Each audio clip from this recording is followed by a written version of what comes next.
আসসালামু আলাইকুম রহমতুল্লাহ বারাকাতুহু। সুপ্রিয় আলিম 2025 পরীক্ষার্থী বন্ধুরা, তোমরা কেমন আছো? আশা করি আল্লাহর মতো তোমরা ভালো আছো। আমরা এটি আরবির দ্বিতীয় পথে সর্বশেষ ফাইনাল সাজেশন দ্বিতীয় পর্বটি দিচ্ছি। কাওয়াইদ যাচাই, অনুবাদ আরবি বাংলা, আরবি থেকে বাংলা, বাংলা থেকে আরবি এবং বাক্য শুদ্ধি। এখানে আমরা সবচেয়ে গুরুত্বপূর্ণ যেগুলো সেগুলো আমরা টিক মার্ক করে দিয়েছি। ইনশাআল্লাহ এখান থেকে তোমরা শতভাগ কমন পাবে। ভিডিওটি যদি তোমাদের উপকারে আসে তাহলে লাইক দিতে ভুলবে না, বেশি বেশি করে শেয়ার করে দিবে যাতে আমাদের অন্য স্টুডেন্ট ভাই বোনরা উপকৃত হতে পারে।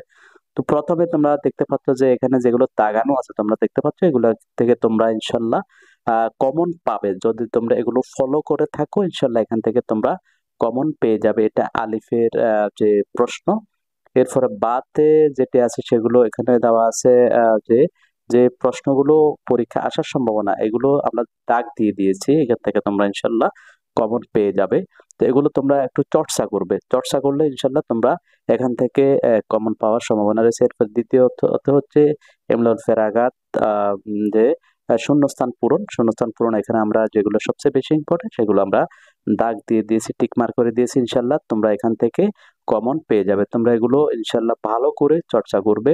তো এরপরে আছে ইমরান ফেরাগাত, যে প্রয়োজনীয় ক্ষেত্রে যে পরিবর্তন সেখানে দেওয়া আছে। এরপরে দালের তাশকিল ও ইবারাত, অর্থাৎ যে হরকত প্রদান ইনশাল্লাহ আমরা এখানে যেগুলো দিয়েছি ইনশাল্লাহ এখান থেকে তোমরা কমন পেয়ে যাবে। তো ভিডিওটি যদি ভালো লাগে অবশ্যই তোমরা লাইক করে দেবে এবং এরপরে তারকিব যদি আসে তো যেগুলো আসবে আমরা সেগুলো টিকমার্ক করে দিয়েছি। বেশি বেশি করে ভিডিওটি তোমরা শেয়ার করবে। এরপরে 12 নম্বর হচ্ছে আরবিতে অনুবাদ, যেগুলো আরবিতে অনুবাদ আসবে আমরা দিয়ে দিয়েছি।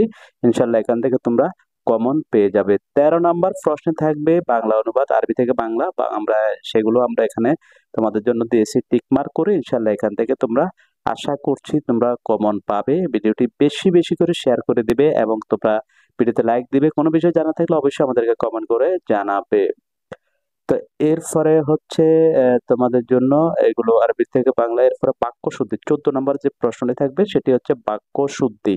তো বাক্য শুদ্ধি তোমরা ইনশাল্লাহ বাক্য শুদ্ধি তো এখানে যেগুলো আমরা দিয়েছি এগুলো ছাড়া যদি তোমাদের কাছে কোনোটা ইম্পর্টেন্ট মনে হয় তোমরা সেটি পড়তে পারো। তো ভিডিওটি দেখার জন্য অসংখ্য ধন্যবাদ। আসসালামু আলাইকুম রহমতুল্লাহি ওয়া বারাকাতুহু।